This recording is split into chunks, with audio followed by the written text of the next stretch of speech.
Sí,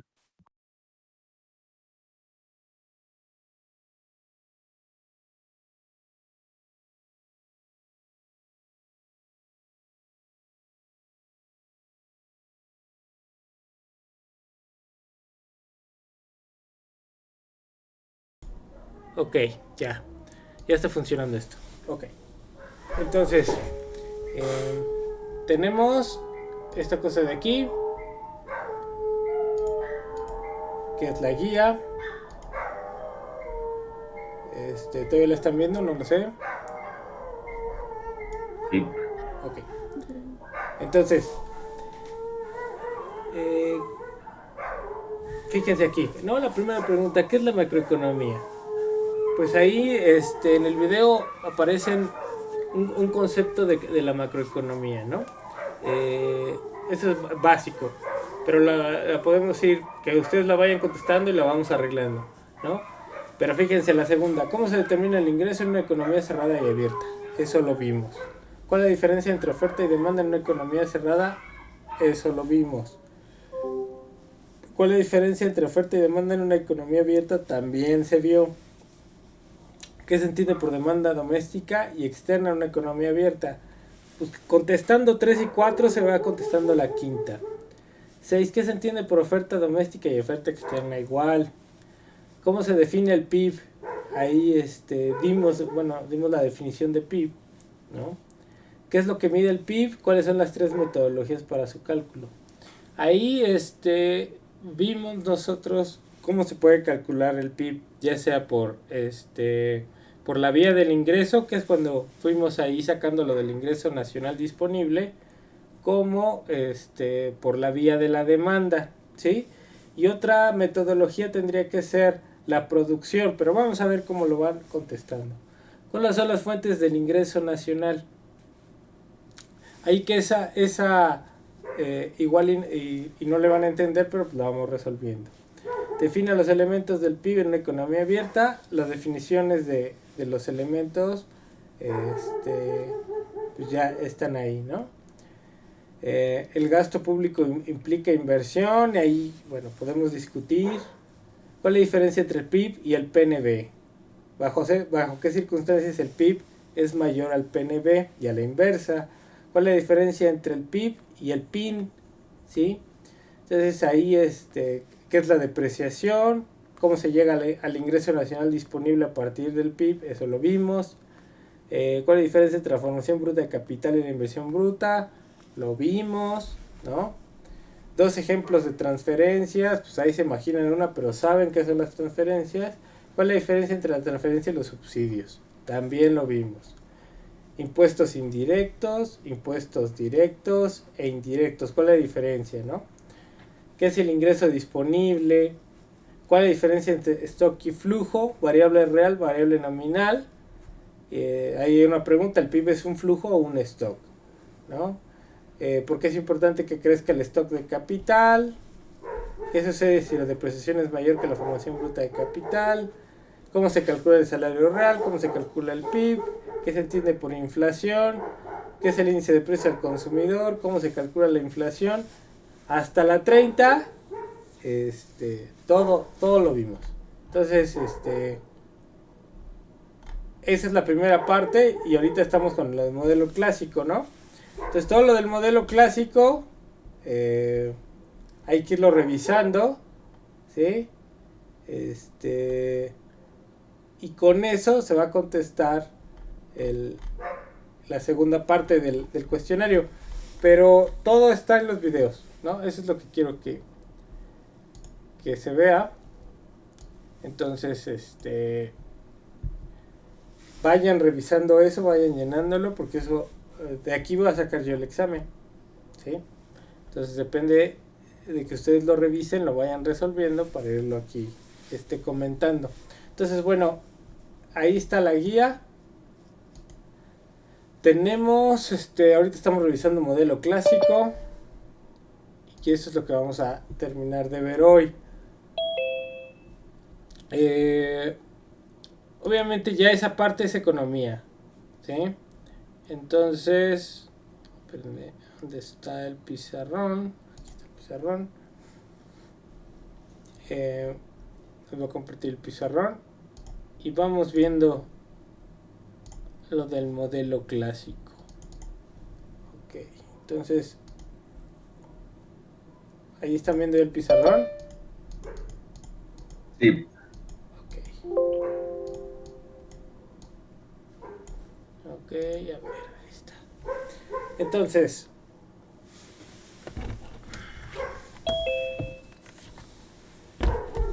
voy a dar un repaso. Digo, ustedes tendrán que haber visto los videos del modelo clásico. No sé si tengan alguna duda acerca de los videos, ahora sí. Y vamos viendo, ¿no? La clase pasada, bueno, la sesión anterior, empezamos a ver lo que era el modelo de los mercados prestables, ¿sí? Entonces ese modelo es el primer modelo en donde nos va a determinar el ahorro necesario para realizar la inversión, ¿no? Entonces, a ver. Entonces tengo mi mercado de los fondos prestables, que es un mercado de ahorro y de inversión, ¿sí? Entonces esta es la curva de oferta de ahorro y esta es la curva de inversión. En esta parte se determina una tasa de interés que es real y en este punto se determina la inversión, el nivel máximo de inversión, donde se cruzan las dos curvas. Entonces recordemos que el ahorro está en función, es una función de la tasa de interés en este modelo, ¿sí? Y también la inversión, ¿sí? Aunque sabemos, bueno, que en este caso la inversión también es de la productividad marginal del capital, ¿sí? Que lo definimos como un rendimiento, ¿sí? Como el rendimiento del proyecto o del negocio. Entonces, la inversión está negativamente relacionada con la tasa de interés. Eso quiere decir que si aumenta la tasa de interés real, entonces disminuye la inversión, ¿sí? Pero también si aumenta la tasa de interés, aumenta el ahorro, ¿sí? Entonces tenemos dos efectos contrarios. Mientras que a los ahorros les importa que les paguen más tasa de interés, a los inversionistas les importa que se pague menos, porque la tasa de interés representa el costo del capital que se tiene para la inversión, ¿no? Y aunque tuviera el inversionista tuviera su propio capital, la idea es la siguiente: si el inversionista tiene su propio capital, pues si la tasa de interés es alta, ¿no? Y aquí habíamos visto, ¿no? Si la tasa de interés es mayor que la productividad marginal del capital, o sea, aunque yo tenga dinero, pues yo le voy a entrar mejor a invertirlo al banco, ¿no? Al banco, ¿por qué? Porque me ofrece, los intereses son mayores que el rendimiento que me da mi capital, ¿no?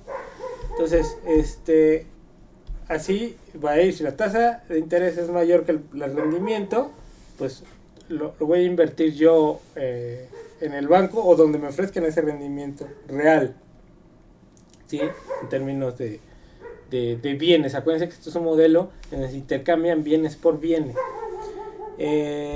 Si la tasa de interés es menor que la productividad marginal del capital, entonces lo voy a dedicar mi dinero a la inversión, ¿no?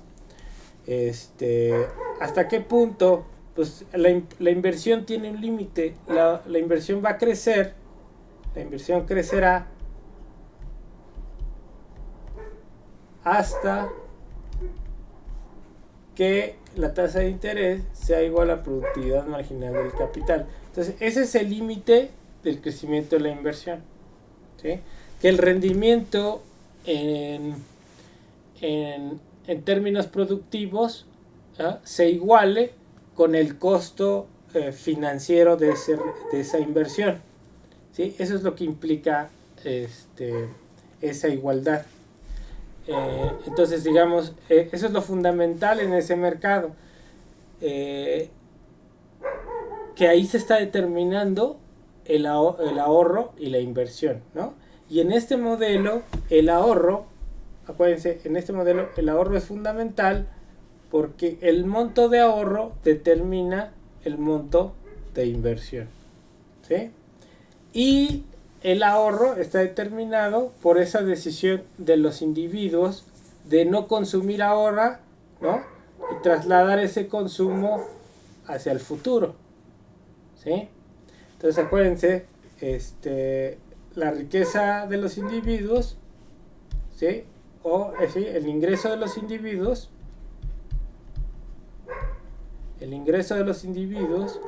determina el monto a consumir y el restante será el monto a ahorrar, ¿no? Entonces, el ingreso de los individuos determina el ahorro y el consumo. Y el ahorro, a su vez, determina la inversión, ¿sí? Entonces, ese, digamos, es el modelo clásico. Ese es el modelo clásico del ahorro.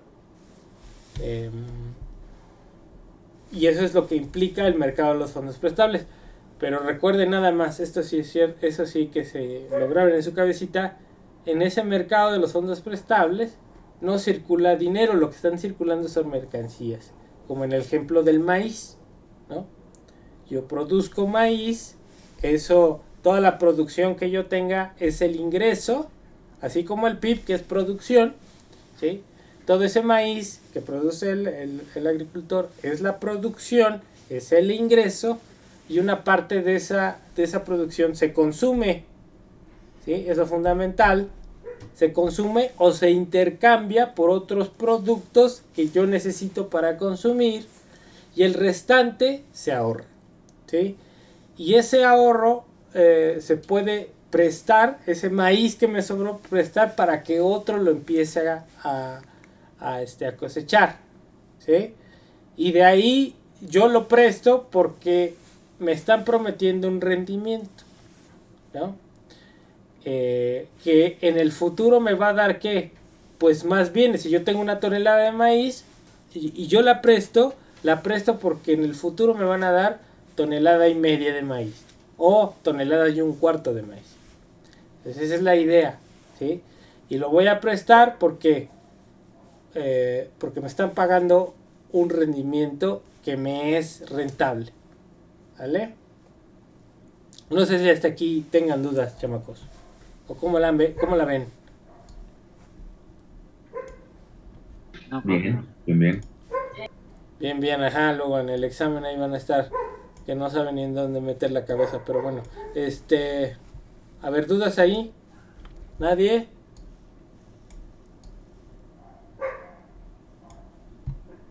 Profe, Ajá. ¿podría repetir lo del ahorro, lo que explicó después del no consumir ahora para consumir después? Ok, a ver,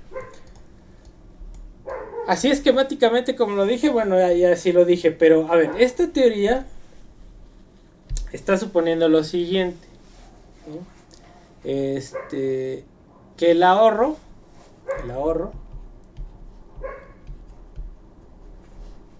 eh, es decisión de las familias, ¿sí? El ahorro es una decisión de las familias, ¿no? Entonces, las familias en general o de los agentes económicos van a decidir, tienen de dos, ¿no? O sea, las familias van a consumir y lo que no consuman lo ahorran,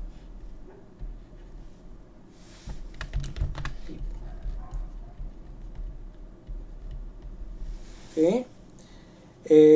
En el caso clásico, ese ahorro son bienes, ¿no? Eso es importante en este mercado de los fondos prestables. Ese ahorro, a través del sistema financiero, esto llega a los bancos. Ajá. Y los bancos transfieren ese ahorro a los inversionistas. Pero ¿quiénes son los inversionistas en este modelo? Son productores. ¿Sí? Los inversionistas son productores.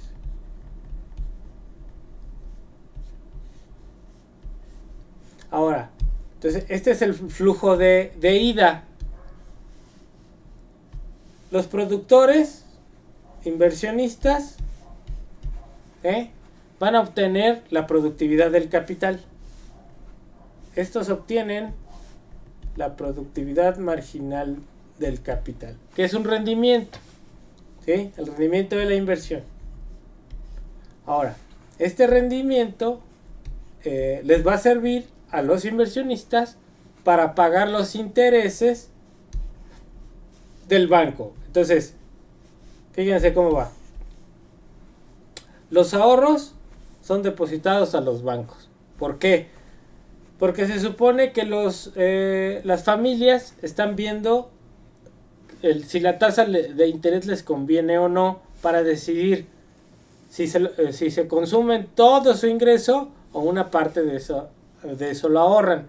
Entonces, eso va a depender de la tasa de interés real que les ofrezca.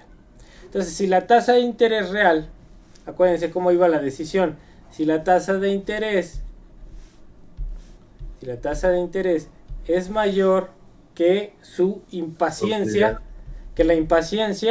entonces ellos van a decidir ahorrar. O sea, primero tiene que pasar esto para que decidan ahorrar. Si no pasa eso, se van a consumir todo su ingreso, ¿sí? Porque no les es rentable, porque no les es ¿cómo se dice? Atractivo, ¿no? Entonces, bueno, si la tasa de interés real, la vamos a poner aquí subíndice para que entiendan. La tasa de interés real, en términos de bienes, es mayor que la impaciencia. O sea, la tasa de interés real promete un consumo de bienes futuros superior al actual. Entonces, si esa tasa de interés real es mayor que la impaciencia hoy, aquí acuérdense que es con M, impaciencia, van a ahorrar. Ese ahorro lo van a meter, los bancos lo van a llevar, y los bancos van a ofrecer esos ahorros a los inversionistas que necesitan ese ahorro para llevar a cabo su proyecto productivo, ¿sí? Y los inversionistas van a realizar la producción siempre y cuando la productividad marginal del capital sea mayor que la tasa de interés real, ¿no? Que la rentabilidad de la inversión sea mayor que lo que les cuesta. Entonces, esta es la idea central. Ahora, los inversionistas, ya que obtuvieron una rentabilidad, van a pagar la tasa de interés, y entonces viene el flujo de regreso. Entonces, los inversionistas van a pagar la tasa, ¿a quién? A los bancos, ¿sí? Y entonces los bancos van a pagar a las familias esa tasa de interés que prometieron, ¿sí? Entonces es un flujo de ida y vuelta, pero todo empieza con la decisión de ahorro de las familias. ¿Sí queda claro, chamacos? Sí. Sí, prof. Ok, entonces ese es el modelo clásico. De los fondos prestables. Entonces, ese ingreso que se ahorra en este modelo son bienes, así como en el ejemplo que les puse del agricultor. ¿Va?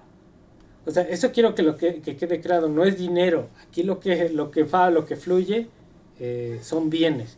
Incluso si pueden pensar en un equivalente general, acuérdense que en el mundo ha habido dinero en términos de bienes, ¿no? No sé si se acuerden ustedes. Hay clases de historia o algo así, ¿sí? ¿O no? Sí, profe. Sí, pero sí, profe. A ver, por ejemplo, ejemplos de dinero. Por ejemplo, el trueque, que Ah, eran bienes y se ocupaba como dinero, ¿no? no, pero a ver, siempre debe de haber un equivalente general. O sea, las economías de trueque, este, incluso cuando se intercambiaban bienes por bienes, había un equivalente, ¿sí? O sea, no puede existir, y eso se los digo yo, una economía en donde no haya dinero. No puede existir. El intercambio no se puede dar si no hay dinero, ¿sí? En términos de una economía desarrolladora, ¿sí? Si estamos pensando en que el cuate que vive en la montaña le va a cambiar a su vecino que produce otra cosa, pues sí podría, ahí no podría haber dinero, sino cambia un bien por otro. No, pero en una economía más o menos desarrollada, y si yo voy a un mercado, ahí tengo que cambiar, ahí tengo que llevar un equivalente general. Entonces, en la historia de la, de la vida económica en general, ha habido equivalentes generales que funcionaban como dinero siendo mercancías. Uno de ellos, por ejemplo, la sal, ¿sí? La sal funcionó como dinero. A ver, aquí tengo algo. La plata, sí, la plata y el oro, pero antes de entrarle a los metales, que en sí, bueno, son valiosos porque cuesta mucho trabajo la producción de el cacao, por ejemplo. Ahí, ¿no? Entonces, un equivalente general para lo que era Mesoamérica era el cacao. Entonces, tu producción de maíz, primero la intercambiabas por cacao, ¿sí? Y todas las mercancías se evaluaban en el cacao, ¿no? Porque era valioso, porque te lo aceptaban en todos lados, ¿sí? Había, por ejemplo, las fanegas o el trigo. A veces el trigo también funciona como equivalente general. Pero es una medida en donde todas las mercancías se evalúan en eso, ¿no? En pieles, por ejemplo, les digo la sal era muy valiosa porque permitía conservar la comida, ¿sí? Entonces, antes no había refrigeradores, ¿no? Antes, los animales, ¿no? Las cabezas de ganado. Entonces, pero a lo que yo me refiero, en una ciudad más o menos desarrollada en donde haya mercados, se necesita siempre un equivalente general y eso siempre es un bien, que representa ese equivalente general y en donde todas las mercancías se miden con ese equivalente. Después ya llegan los metales, ¿no? Como mercancías con valor intrínseco. O sea, cuando existe esa mercancía, digamos, de equivalente general, pues se usa porque tiene un valor intrínseco. Entonces, el oro, la plata, tienen la propiedad de que en pequeñas porciones, pequeñas porciones, una pepita de oro, una pepita de plata, pues tienen un gran valor, ¿sí? ¿Por qué? Porque cuesta mucho trabajo la producción del oro y la plata, ¿sí? Entonces, bueno, los esclavos, ¿sí? Lo que se puedan imaginar ahí que hubo, ¿no? Entonces, el tabaco también, ¿no? No me acuerdo bien, pero les digo, la sal, y ha habido ejemplos de equivalentes generales a nivel de la historia, ¿no?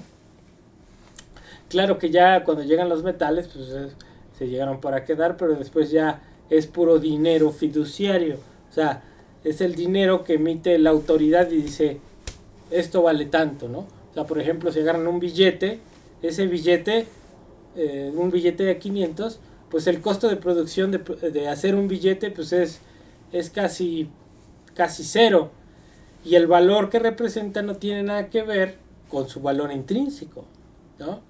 Es un signo de valor que tiene que ver con una decisión estatal.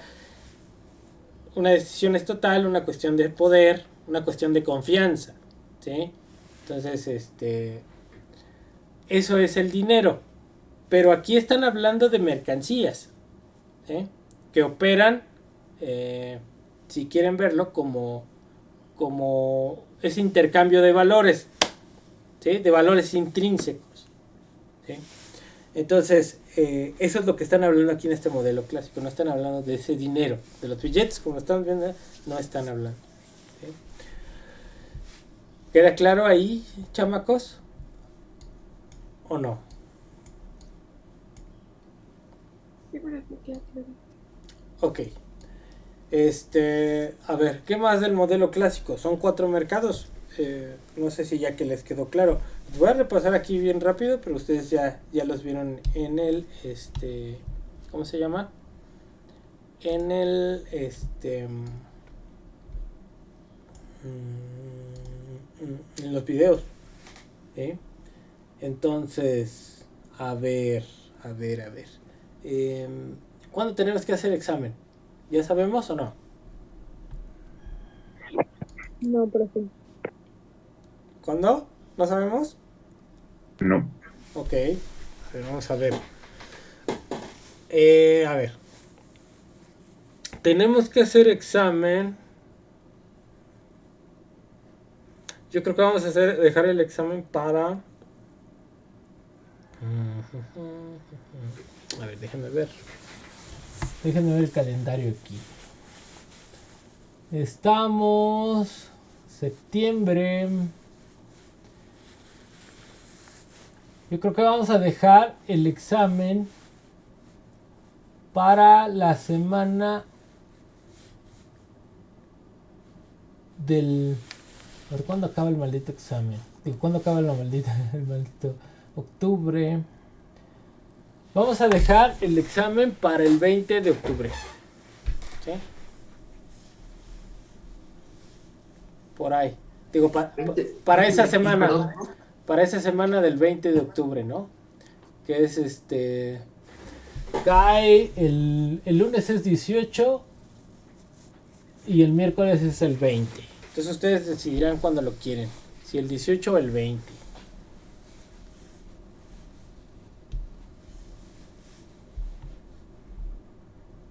Ok, bro. Entonces, bueno, ahí ya lo apuntaron. Bueno, vamos a ver. Ok. Déjenme ver. Son las 7:43. Esperen tantito.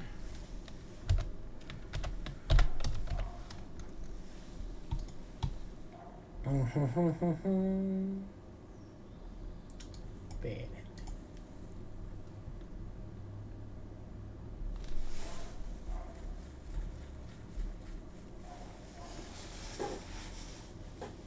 A ver.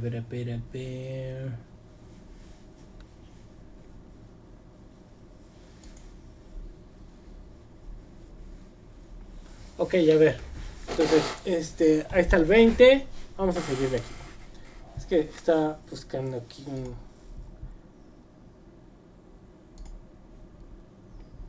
A ver, espérenme.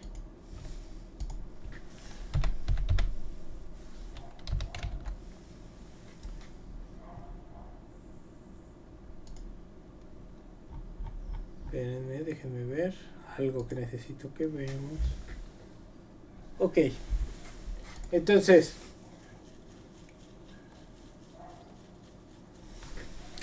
vamos a seguirle.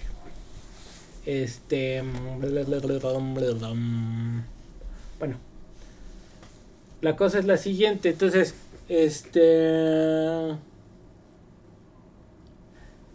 4 modelos. Entonces, el modelo clásico tiene 4 mercados. El primero ya ahí estuvimos repasando. ¿Están viendo el pizarrón? Sí, siguen viendo el pizarrón. Sí. Ok. Entonces, el primero es el mercado de los fondos prestables. Y aquí se determina la inversión, ¿sí? Luego va a venir que con esta inversión, ¿sí? Yo voy a determinar, ¿sí? con esta inversión que se realiza aquí, yo voy a determinar el siguiente mercado. Entonces, el siguiente mercado tiene que ver con el mercado de trabajo, pero que esta inversión, la inversión, depende, esto me va a permitir comprar trabajo y capital. O sea, para yo poner un negocio necesito comprar maquinaria, equipo y contratar trabajadores. Entonces, la inversión me va a llevar a producir un conjunto de mercancías y esa producción la voy a conseguir en función del trabajo y del capital. Aquí lo voy a poner así con K. Entonces, la inversión se manifiesta a través de esta función de producción, ¿sí? En donde yo asumo que la producción que realizan las empresas depende de dos factores de la producción, que son el trabajo y el capital. Entonces, con la inversión yo estoy comprando capital, ¿sí? Estoy comprando capital. Y con ese capital yo voy a producir y voy a contratar trabajadores para realizar esa producción. Entonces, en el corto plazo voy a suponer que ese capital es fijo, porque una vez que yo ya compré la planta, el edificio, la maquinaria y el equipo, yo ya no lo puedo cambiar, ¿sí? Ya gasté, ya no lo puedo cambiar. Entonces, eso me va a determinar una cierta función de producción que en el modelo clásico va a tener esta forma. Entonces, esta es la función de producción que depende de L y de capital, con capital fijo, ¿no? Entonces, en el modelo clásico se asume que con esta función de producción, ¿sí?, cada vez que vaya empleando yo más trabajadores, por ejemplo, tengo aquí el empleo de los trabajadores, 2, 3, 4, 5, 6. ¿Sí? Entonces, 1, 2, 3, 4, 5, 6. Entonces, de este lado estoy midiendo la cantidad de producto que obtengo, ¿sí? La función de producción así es, tiene esta forma porque se fija el capital, pero digamos que va a ser una frontera tecnológica. Lo que puedo producir con esa tecnología que tengo, con esa maquinaria que tengo. Suponen que tiene esta forma, que tiene rendimientos decrecientes, ¿sí? Entonces, esta función tiene rendimientos decrecientes, ¿sí? Entonces, si yo empleo un trabajador, me va a producir todo esto. Q1, digamos. Con un trabajador, acá, una cantidad de trabajo me va a producir cierta producción. Entonces, el primero me produce todo esto, ¿sí? Todo esto. El segundo, fíjense aquí, el segundo solamente me va a producir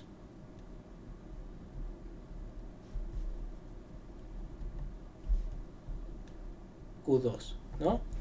Entonces, cada que yo voy empleando más trabajadores, ¿sí?, que estoy gastando lo mismo, porque estoy contratando 1, 2, 3, pero a estos les estoy pagando el mismo salario. Entonces, yo aquí estoy pagando un salario, acá otro de la misma magnitud, y si se fijan, el primero me está produciendo más que el segundo. Y así voy con el tercero, ¿no? El tercero solamente me va a producir esto de aquí, que sería Q3, ¿sí? Nada más la variación de aquí para acá, ¿sí? La variación de aquí para acá es Q3, la variación de aquí para acá es Q2, todo esto fue Q1, ¿no? El cuarto, si se fijan, según esta forma, pues ya cada vez el incremento de la producción cada vez es menor, ¿sí? Ya el quinto, ya lo que agrega es bien poquito, ¿sí? Y el sexto ya puede que ni agregue, ¿sí? Entonces, esos son los rendimientos decrecientes, que según esta explicación, cada vez que yo voy contratando más trabajadores, cada trabajador me está rindiendo cada vez menos, ¿sí? Entonces, si yo lo llevo esto en términos de la productividad, yo tengo lo siguiente.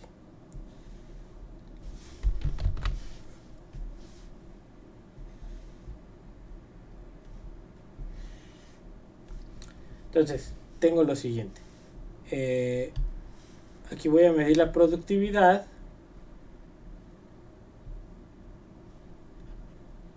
Marginal del trabajo, ¿sí? Y aquí voy corriendo estas mismas.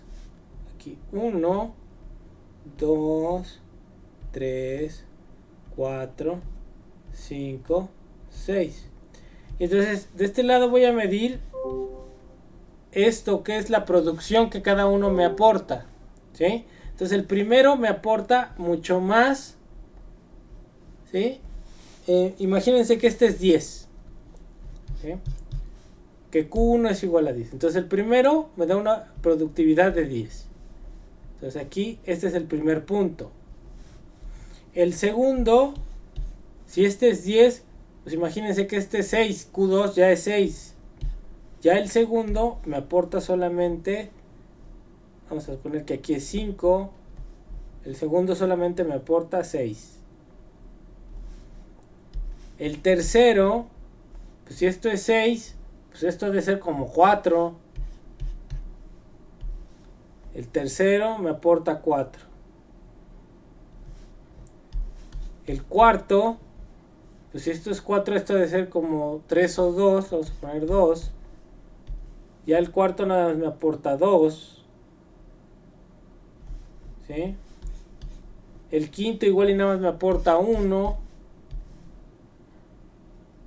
Y el sexto dijimos que casi ya nada, ¿no? Entonces esto me genera esta curva de productividad, ¿sí? Entonces la productividad marginal del trabajo, ¿sí? Y esta productividad marginal del trabajo va a representar en este modelo la demanda de trabajo, ¿sí? Entonces aquí tengo el nivel de empleo, aquí estoy midiendo número de trabajadores, 2, 3, 4, 5, y aquí estoy en esta parte midiendo sus productividades individuales, ¿sí? Que me va a determinar la demanda. ¿Quién demanda trabajo? ¿Las empresas o los trabajadores? Pregunto. Las empresas. Las empresas demandan trabajo. Eso lo tienen que tener claro. Entonces la demanda de trabajo es de las empresas. Y van a demandar trabajo supuestamente en este modelo de acuerdo a la productividad de los trabajadores.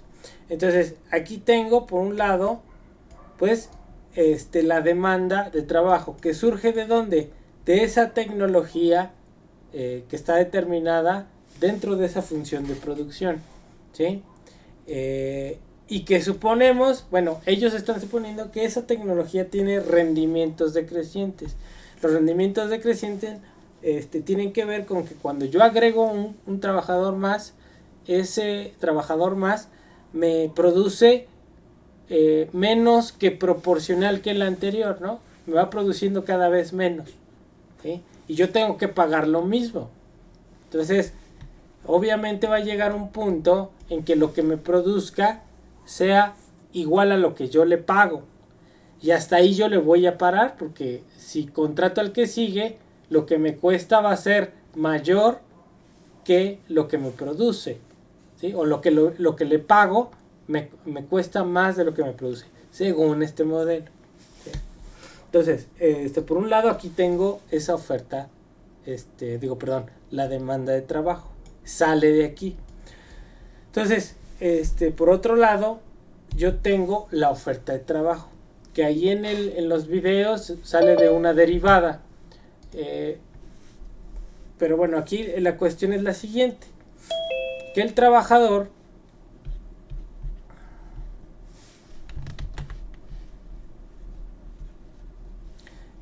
va a decidir entre que la función de utilidad del trabajador está entre el consumo y el ocio, ¿sí?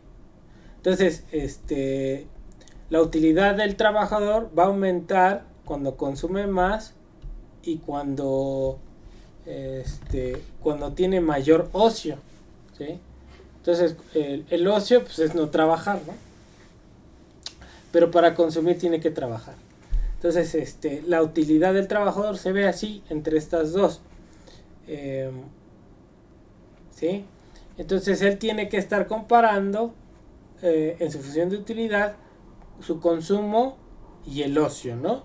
Entonces, pero el consumo va a depender de cuánto es su ingreso, ¿no? ¿Sí?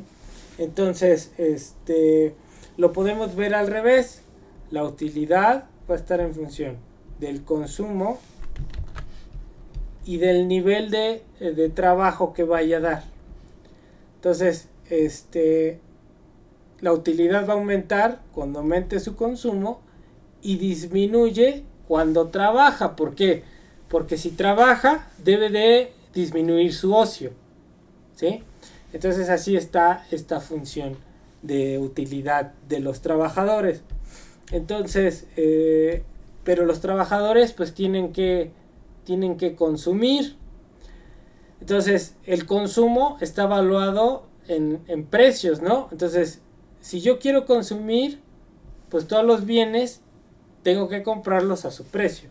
Entonces, su consumo va a estar determinado, el valor de su consumo está determinado por el precio de sus productos, ¿no? Y tiene que ser, lo que él consuma tiene que ser menor o igual que el salario por el trabajo que ofrece, ¿sí? Entonces, según este modelo, ¿no? Se llega a un nivel en donde se va a comparar la desutilidad del trabajo con las derivadas. Yo aquí no voy a enseñar derivadas, pero quiero que vean la lógica. Se construye una función de esta forma, que le voy a poner CL, que esto es un lagrangiano, no les importa a ustedes nada, vean cómo la construyo. CL, ¿sí? Y menos un lambda, que es P por C, menos WL, ¿sí?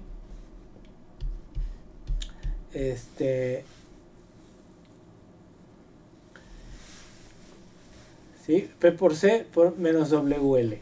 Y entonces ellos van a derivar, es un proceso de derivación, ¿sí? En donde van a comparar lo siguiente: si yo derivo esta L con respecto a C, pues lo que voy a obtener va a ser la derivada de la utilidad con respecto a C menos P por lambda, ¿sí? Y luego si derivo a lagrangiano, esta es una L grande con respecto al trabajo, a la labor o al trabajo, ¿sí? Lo que yo voy a tener es la derivada de la utilidad con respecto al trabajo menos no, aquí según esto es más W lambda, ¿sí? Y entonces esto lo igualo a 0, y despejando aquí las lambdas, yo voy a obtener de este lado, por ejemplo, voy a tener P por lambda es igual a la derivada de U con respecto a C. ¿Qué es esto? Es la utilidad marginal del consumo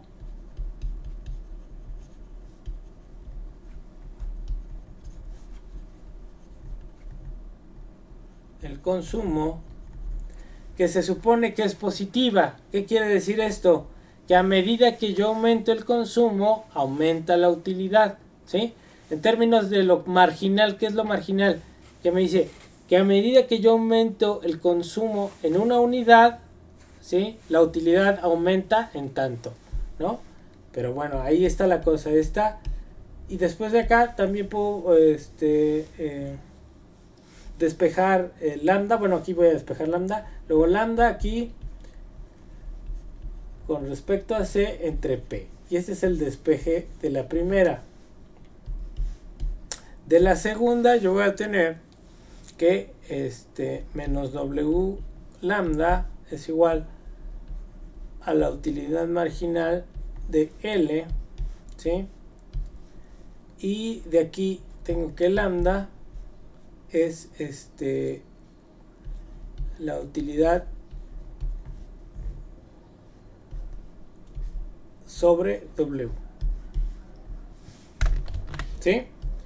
Entonces, ya igualando estas lambdas, este es lambda y esta es lambda, llego a que la derivada de la utilidad con respecto al consumo sobre P debe ser igual a la parcial de U con respecto a L sobre W.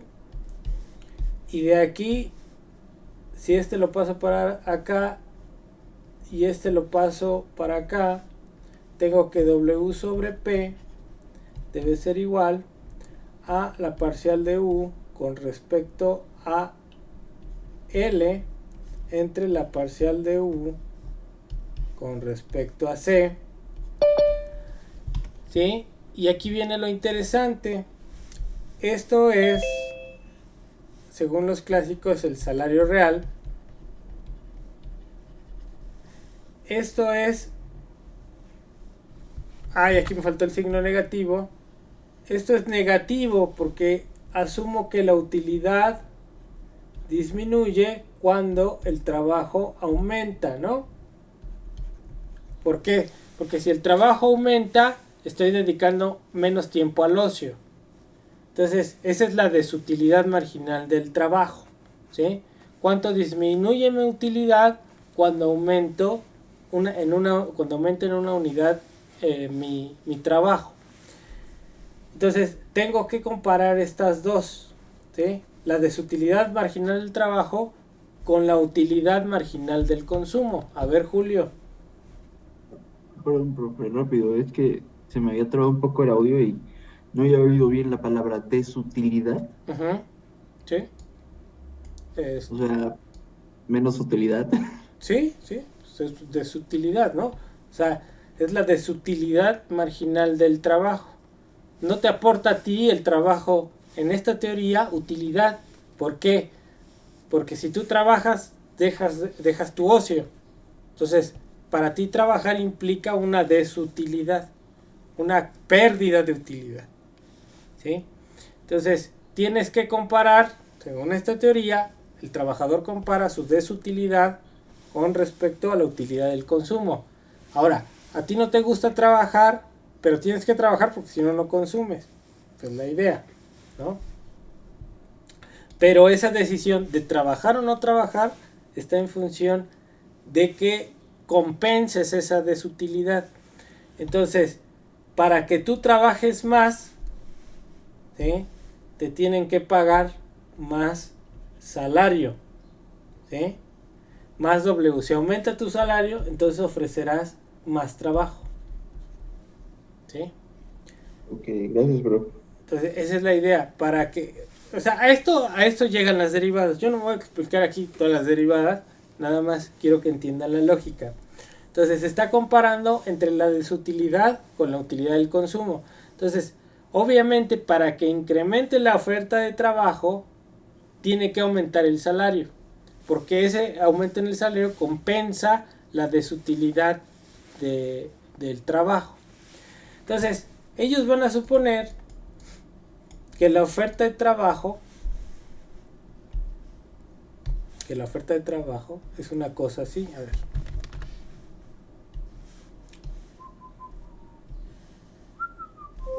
Que la oferta de trabajo es una cosa así. ¿Sí? Entonces, esta es la oferta de trabajo. Lo voy a poner aquí LS. ¿Sí? Entonces, y aquí voy a medir el salario real y aquí las horas de trabajo. Entonces, ellos suponen, tengo 1, 2 horas de trabajo, cantidad de trabajo, 3. Entonces, que yo voy a trabajar siempre y cuando el salario, por ejemplo, aquí en 1, yo voy a trabajar más horas si me pagan más salario. ¿Sí? ¿Sí? Y así va aumentando.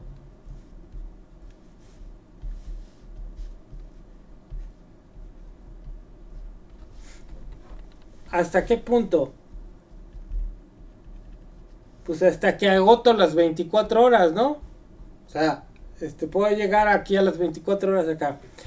Y va a llegar un momento, bueno, ahí está. Esa es la curva de oferta que ellos están poniendo. Pero por ejemplo, si yo ya estoy, el límite son las 24 horas, pero nadie trabaja 24 horas, ¿no? Y va a llegar un límite, por ejemplo, si yo llego ya a las 10 horas,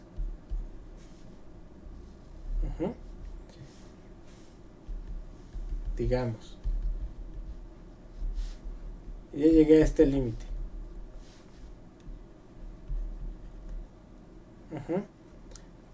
Aquí en las 10. Que yo llegando a las 10 horas, yo ya no voy a ofrecer más trabajo aunque me paguen más salario. Si sube el salario, no sé, aquí a este nivel, yo seguiré ofreciendo las 10 horas. Y que incluso a este nivel puede llegar esta curva que se hace así a regresarse. Porque si ya me piden que trabaje 11 horas, pues incluso yo ya voy a decidir no trabajar, ¿no? Ahí está más o menos la explicación. Pero esa curva de oferta tiene esta forma, así, ¿no? Entonces, a medida que crece el salario, yo ofrezco más hasta cierto límite, ¿no? Aquí en este caso 10 horas, ¿no? Si ya son más de 10 horas, aunque me paguen más salario, yo ya voy a decidir no trabajar, ¿no? Porque ya según este modelo, pues me están perjudicando en términos de mi tiempo para disfrutar de mi consumo, ¿no? Entonces, si ustedes están de ociosos, pues están comiendo sus papitas, ¿no? Pero las papitas, para comprar las papitas necesitan trabajar, ¿no? Pero entonces tienen que repartir ese tiempo del día, que son 24 horas, en cuántas horas de trabajo y cuántas horas de ocio, ¿sí? Y el ocio lo van a acompañar de su consumo, de las papitas. Entonces, no van a trabajar las 12 horas, porque entonces cuando consumen, cuando disfrutan su ocio, ¿no? Entonces, esta teoría así habla. Pero lo fundamental es que los trabajadores van a ofrecer tanto trabajo como el salario real que les ofrezcan, ¿sí? Entonces, aquí es algo muy importante.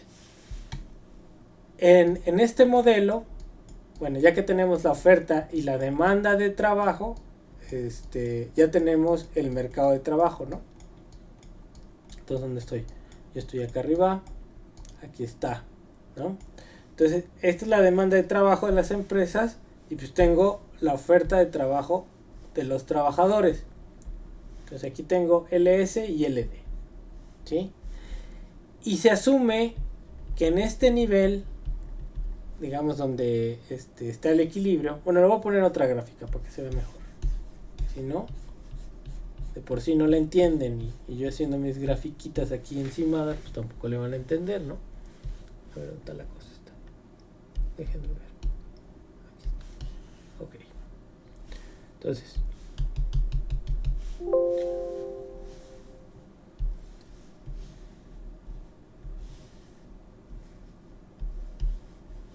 voy a poner mis dos gráficas.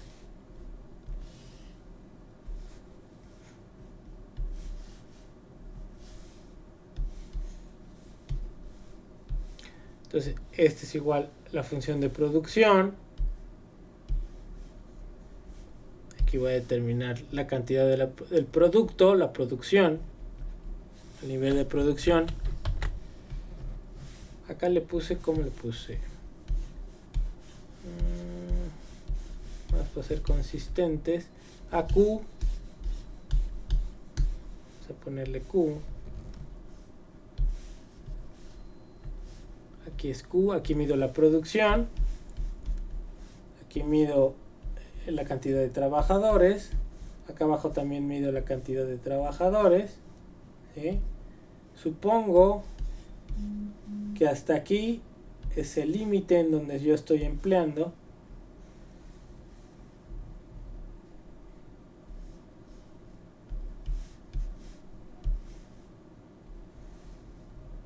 ¿Sí?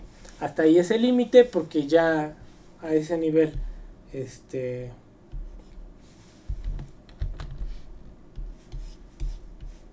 a ese nivel ya no crece la productividad. Entonces yo voy a tener esto, ¿no? Tengo mi productividad, sí, que es mi demanda de trabajo, y tengo la oferta de trabajo. ¿Sí? Entonces, este nivel me va a determinar, esto está determinando aquí un nivel de productividad y un nivel de empleo. ¿Sí?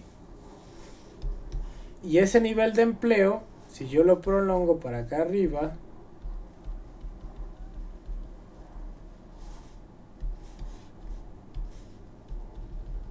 me va a producir cierto nivel de producción.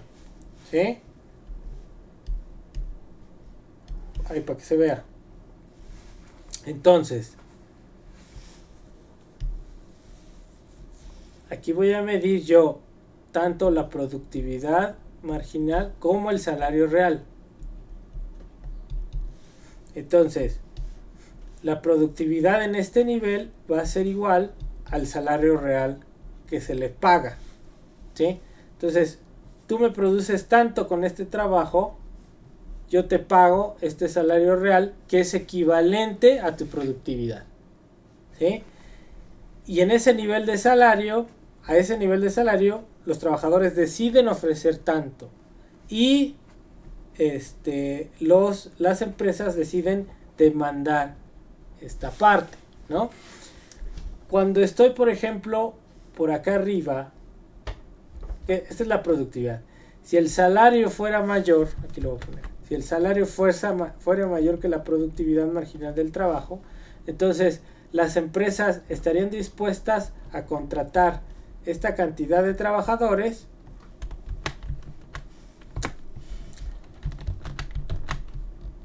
esta sería la demanda, ¿sí? Y los trabajadores estarían dispuestos a ofrecer todo esto, porque el salario es mucho más alto. El salario real, en general, ¿sí? El salario real es mucho más alto. Entonces habría una diferencia, ¿no? Y si está muy bajo, por ejemplo, que el salario esté por aquí abajo, que sea mucho menor que la productividad,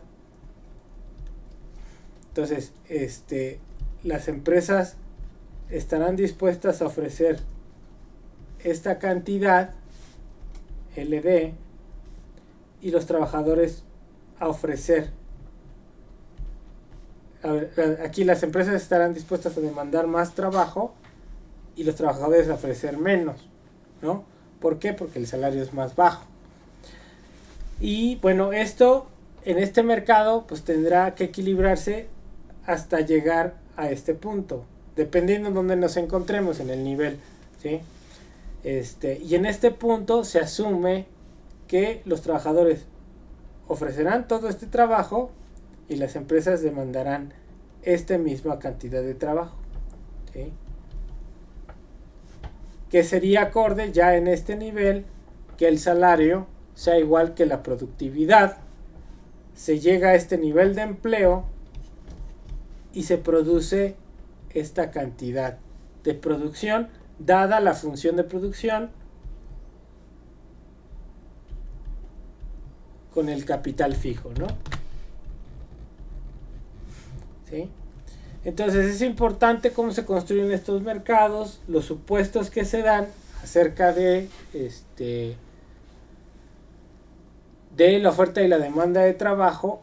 Un punto importante es que aquí el tipo de empleo que existe y desempleo que existe es voluntario. O sea, el desempleo en este modelo, desempleo, es voluntario. ¿Qué quiere decir que el desempleo sea voluntario? Que los trabajadores deciden no trabajar de acuerdo al salario vigente, ¿sí? En este modelo se supone que si el salario es muy bajo y que no les compense su desutilidad, los trabajadores no van a ofrecer trabajo. Entonces van a quedarse ahí en su casa porque el salario que está ahí no les convence para salir a trabajar. Entonces el desempleo que existe en este sentido es voluntario, ¿sí? Voluntario, y hay otro que es el desempleo friccional.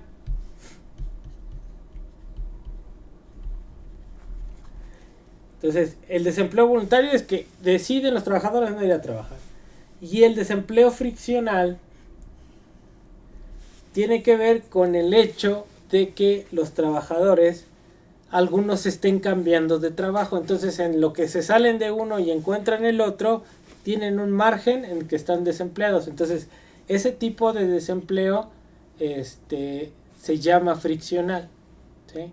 Porque están cambiando de empleo, porque en lo que están buscando los trabajadores el empleo y que lo encuentran, ese empleo es friccional. Pero si la decisión es no trabajar, ese es desempleo voluntario. Esos son los únicos tipos de desempleo que existen en este modelo, ¿sí? Adelante, Julio.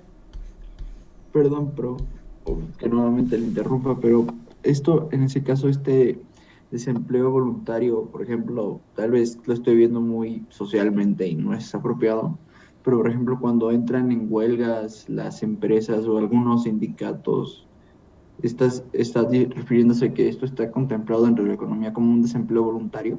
No. No, porque si estás en un sindicato, eres empleado, ¿sí? Si estás haciendo huelga, ¿sí? Lo que estás haciendo es, a ver, no vamos a trabajar hasta que nos subas el salario, pero son trabajadores que están, que siguen empleados, o sea, son trabajadores empleados. Entonces, o sea, una cosa es que no deciden trabajar hasta que les suban el sueldo porque están haciendo una lucha, pero otra cosa es que no estén empleados. Están empleados y ahí en su empleo están buscando porque les suban el salario. No, acá la visión es la siguiente.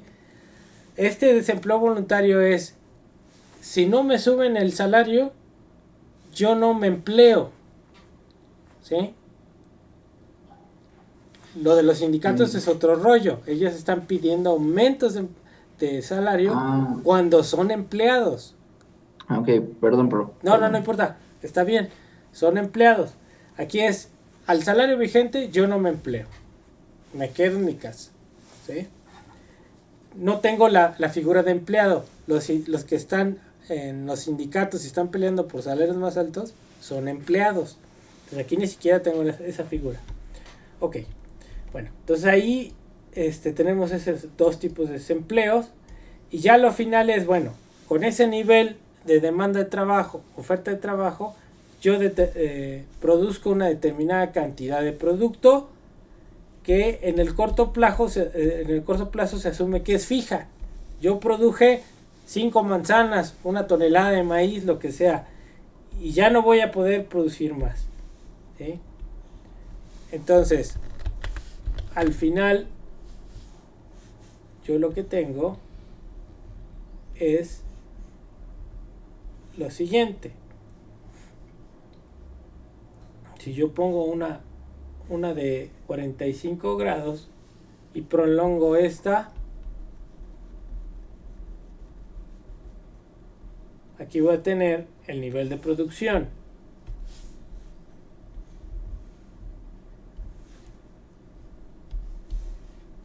Esta es una curva de referencia de 45 grados. Ya me prolongué la producción que venía de para acá. Y aquí voy a tener la oferta. Entonces este va a ser el nivel de oferta, QS.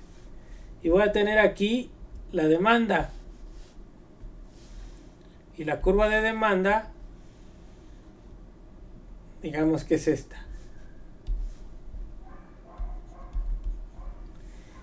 Y a este nivel de producción yo voy a determinar un nivel de precio, que es donde se cruzan la oferta y la demanda. Sí, bueno, aquí está bien. Esta es una línea referente de la de 45. Entonces, y aquí se determina el nivel de producción de toda la economía. Entonces aquí estoy determinando la producción, los precios de los bienes, ¿sí? También que el salario y la cantidad de trabajo, ¿sí? En estos tres mercados, y también estoy determinando el nivel de ahorro e inversión de acuerdo al mercado de los fondos prestables, ¿no? Con esta inversión yo determino la función de producción, determino la cantidad que se produce, determino la demanda de trabajo, ¿sí? Por otro lado, los trabajadores determinan su oferta de trabajo y al final con esas dos yo determino la cantidad de producción y los precios en el mercado, ¿sí? Y esos precios a mí me van a ayudar para determinar el nivel de las otras variables que estoy manejando. Porque si ustedes se acuerdan, una cosa es el mercado de los fondos prestables, que es un mercado de ahorro de inversión, y otro es el mercado monetario. Y el mercado monetario está determinado por, como lo veíamos ahí en los videos,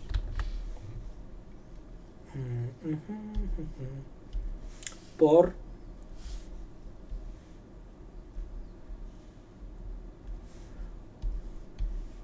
la ecuación cuantitativa, ¿no? La ecuación cuantitativa es que M por B sea igual a P por Y, ¿sí? En donde M es la cantidad de dinero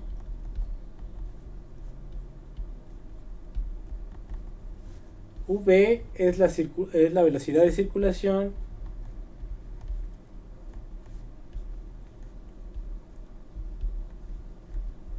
P son el nivel de precios,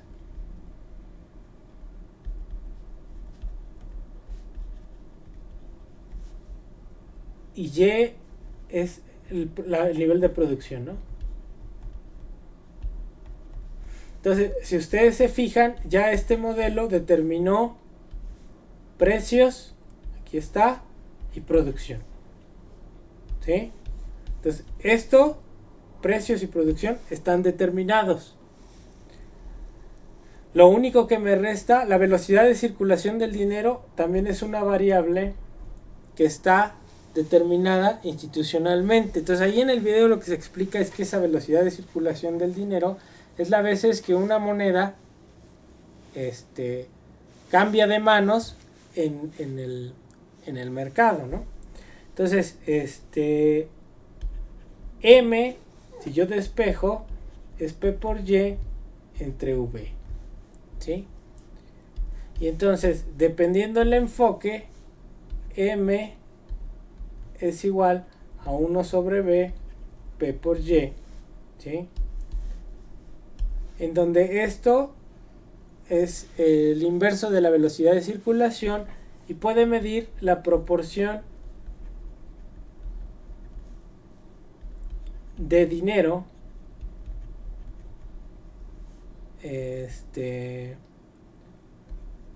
para las transacciones,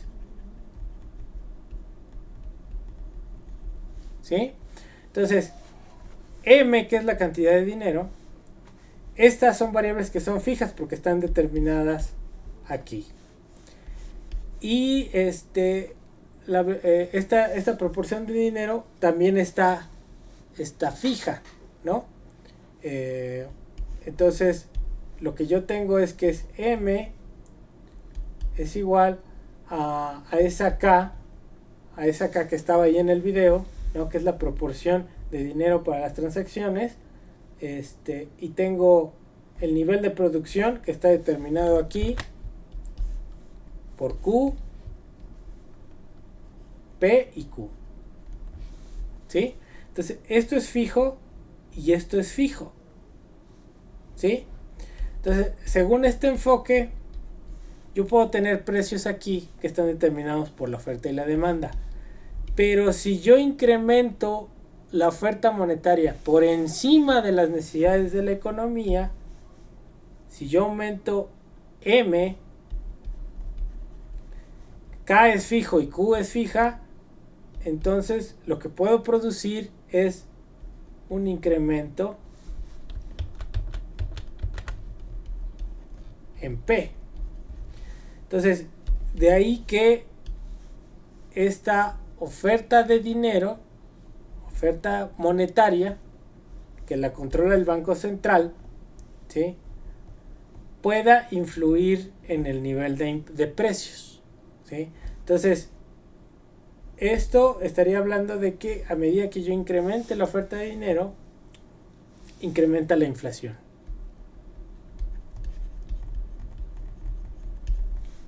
¿Por qué? Porque el Banco Central está generando mucho más dinero del que yo necesito, ¿sí?, para realizar mis compras. Entonces, como yo ya no puedo aumentar la producción y la velocidad de circulación o mi deseo por tener dinero en manos para hacer transacciones son fijos en determinado momento, pues ese incremento en la oferta monetaria, según aquí, le va a pegar directamente a los precios. Entonces, eso, por otro lado, le va a pegar. Si yo asumo que mi tasa de interés real es igual a la tasa de interés nominal, ¿sí?, menos la inflación, voy a poner aquí con P, incremento en P, ¿sí? Entonces, cuando yo incremente M, se incrementa la cantidad de dinero e incrementan los precios, entonces va a incrementar la inflación y esto va a llevar a disminuir la tasa de interés real. Si disminuye la tasa de interés real, lo que va a pasar es que va a disminuir el ahorro. Si disminuye el ahorro, va a disminuir la inversión, ¿sí? Entonces, ese incremento de la cantidad de dinero me va a producir todo esto, y al bajar la inversión, ¿qué va a pasar? Pues que esta función se tendría que desplazar hacia abajo. Si se desplaza hacia abajo, la demanda, esta de aquí, se va a desplazar hacia abajo. Y entonces voy a tener otro equilibrio con menor salario y menor empleo. Voy a pasar de aquí para acá. ¿Sí? Entonces con menos empleo, con esta curva, me voy a ir a un nivel más bajo de producción. Si esto lo prolongo acá, en la de 45, voy a llegar aquí a este nivel de producción. Digamos por ahí. Ahí lo voy a poner. A ese nivel de producción. Disminuye la producción y aumentan los precios, ¿no? Entonces esto hará que disminuya la demanda, disminuye el empleo, disminuya L, disminuya la producción, ¿sí? Disminuya Q, y como disminuye la producción, aumentan los precios. Entonces eso me puede llevar a una espiral de inflación, ¿sí? Esa actividad de la banca central. Entonces aquí estoy resumiendo yo, explicando más o menos los 4 mercados que ven en los videos, ¿sí? En forma de resumen, ¿vale? Entonces, ¿cómo la ven? ¿Está cañón? Sí. Y sí está cañón. Un poquito, prof, sí está confuso. Bueno, no, confuso no, ahí está, tiene su lógica. Tiene su lógica. Ustedes tienen que revisar los videos, yo ya se los di. Y aquí ustedes tienen que preguntar, ya tienen la guía, tienen los videos, yo aquí estoy reexplicando todo eso. Entonces, para que vean que sí tiene su grado de complejidad en términos de cómo va la explicación, de que son varios mercados, de que hay que estar analizando varias cosas. Esta es teoría económica, ¿okay? Pero es la base del modelo, yo les decía, clásico, neoclásico, neoliberal, ¿sí?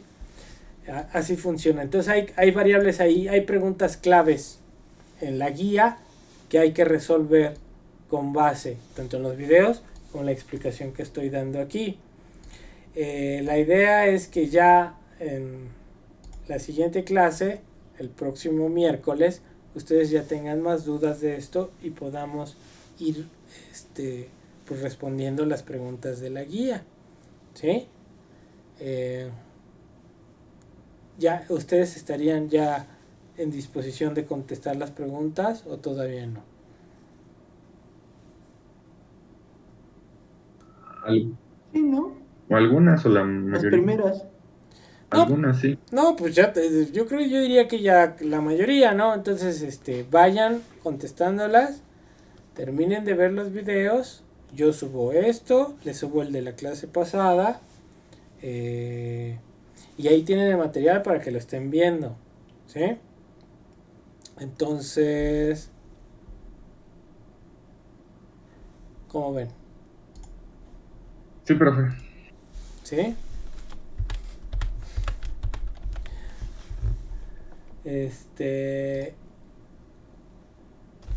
¿Alguna duda? ¿Ahorita? ¿O necesitan tiempo para carburar? No, profe, no. No, yo sé que sí tienen muchas dudas, pero entonces, ¿qué onda? El miércoles nos vemos, pero pues ya pregunten algo, ¿no? Sí, prof. ¿Va? Sí, prof, claro. El miércoles nos vemos. No, pues sí, pregunten, pues aquí, o sea, yo ni los veo y no preguntan, no. Entonces, pues ya vayan preparando ese cuestionario. ¿Va o no? Sí, prof. Sí. Sí, profesor. Órale, pues entonces, pues yo voy a dejar de grabar esto.